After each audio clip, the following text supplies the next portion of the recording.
वंदे मातरम विद्यार्थियों, कैसे हैं आप? मैं ज्योति पटले आपको सामाजिक अध्ययन पढ़ाने जा रही हूँ। आज हम अध्याय 1 संसाधन एवं विकास पढ़ेंगे। तो शुरू करें।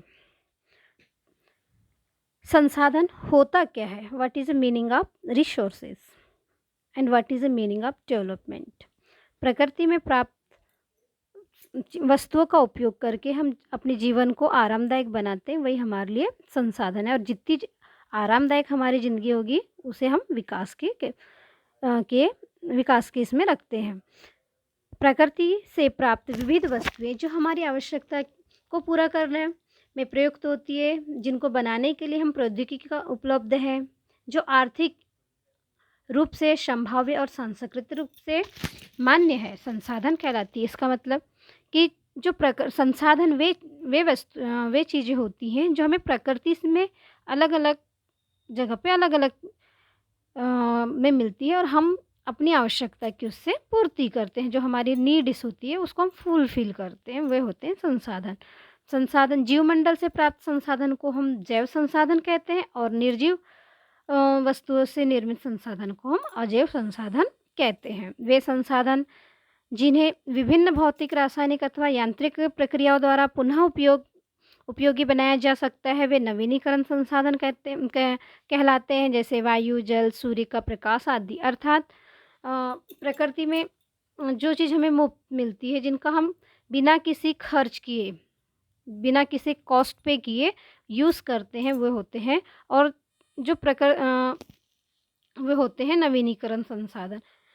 वे संसाधन जिनका एक बार उपयोग में लाने के बाद पुनः उपयोग में नहीं लाया जा सकता, जिनका निर्माण या विकास एक लंबे भूवैज्ञानिक अंतराल में हुआ है, ये अनवीनीकरण संसाधन कहलाते हैं। जैसे खनिज को बनने में बहुत लंबा समय लगता है, कम से कम जैसे हम कोयले को ही लें तो कोयले को का निर्माण में हमें बहुत लंबा समय लगता है। कहा जाता है कि कोयले का निर्माण जब हजारों लाखों वर्ष पूर्व पृथ्वी में भूस्खलन या भूकंप आया तो पेड़ पौधे पृथ्वी के अंदर दब गए, जिसके कारण पृथ्वी के जो अंदर के ताप के कारण वे पेड़ पौधे वहीं जल गए और क्या बन गया? कोयला बना।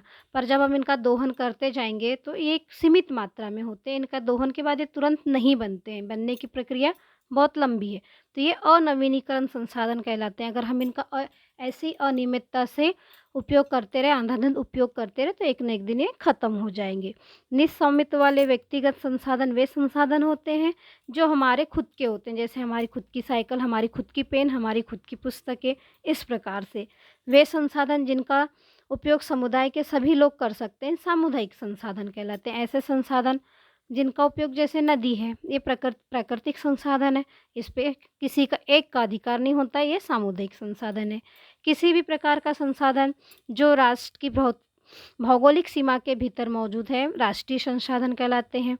आपने देखा हमारे भारत का नक्शा, इसके हमारी जो सीमा के अंदर जितनी भी भौगोलिक, चाहे वो वन्य संपदा हो या फिर जलीय संपदा हो, जिस भी प्रकार की संपदा, वो हमारी राष्ट्रीय संसाधन के आएंगे। व्यक्तिगत सामुदायिक संसाधन को राष्ट्र हित में राष्ट्रीय सरकार द्वारा अधिग्रहित किया जाता है। अर्थात जो भी हमारा व्यक्तिगत संसाधन है, सामुदायिक संसाधन है, इसको राष्ट्र के हित में यानी अपने देश के विकास में, डेवलपमेंट में हम इसका उपयोग कर सकते हैं, ये प्रावधान बना हुआ है।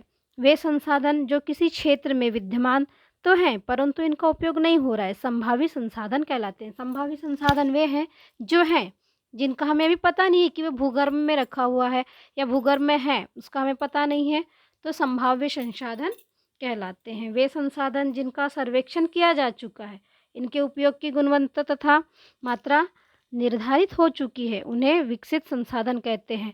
और ऐसे संसाधन जिनका सर्वेक्षण किया जा चुका है और उनका हम उपयोग भी कर रहे हैं, गुणवत्ता तथा मात्रा भी निर्धारित हो चुकी है, यानी इनमें इसकी क्वालिटी क्या है और कितने अमाउंट में है, ये भी निर्धारित हो चुका है, ये विकसित संसाधन कहलाते हैं। जैसे कि जितने भी अभी हमारी खनिजों की खदानें हैं, ये सब हमारे क्या हैं? विकसित संसाधन हैं।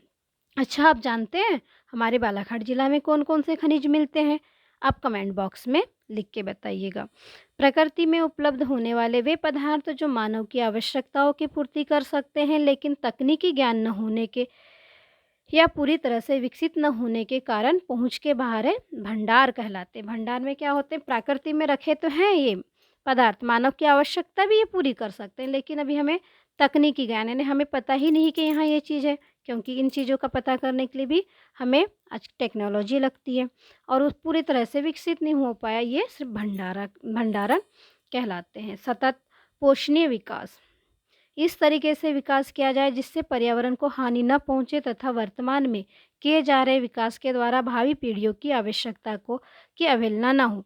हमें विकास को ध्यान में रखते हुए इन संसाधनों का उपयोग तो करना है, पर इस तरीके से करना है कि इससे हमारे पर्यावरण को हानि ना पहुंचे। आप देख रहे हैं कि अभी हमारा दिनों दिन पर्यावरण प्रदूषित होते जा रहा है, तो इनका उपयोग करते समय यह ध्यान रखना चाहिए कि कम से कम पर्यावरण को हानि पहुंचे और आने वाली पीढ़ी नेक्स्ट जनरेशन के लिए भी इन्हें बचा के रखे। पता चल रहा है कि आज तो हमने पूरा यूज़ कर ली, उपयोग कर ली संसाधनों का, और जो आने वाली पीढ़ी है हमारी, वो सिर्फ उन्हें नाम से या चित्र में देखकर ही पहचाने, उनके लिए उपयोग करने के लिए बचे ही ना।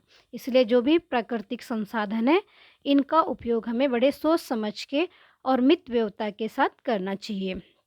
संसाधन नियोजन। संसाधन नियोजन क्या है, चलिए समझते हैं। ऐसे उपयोग अथवा तरीका जिनके द्वारा संसाधनों का उचित प्रयोग सुनिश्चित किया जा सके, नियोजन कहलाता है। यानी एक कहना चाहिए कि सीमित मात्रा में पूर्ति भी हो, व्यर्थ न जाए, इस प्रकार से नियोजन यानी किसी भी चीज़ के लिए तरीका बना के उसको उपयोग करना। संसाधन संरक्षण, संरक्षण का मतलब ये होता है कि उसकी सुरक्षा करना, बचाव करना। संसाधनों का न्याय संगत तथा योजनाबद्ध प्रयोग जिससे संसाधन का अपव्यय यानी अपयोग का मतलब हो जाएगा कि इसका जो हम दुरुपयोग कर रहे हैं वो न हो पाए।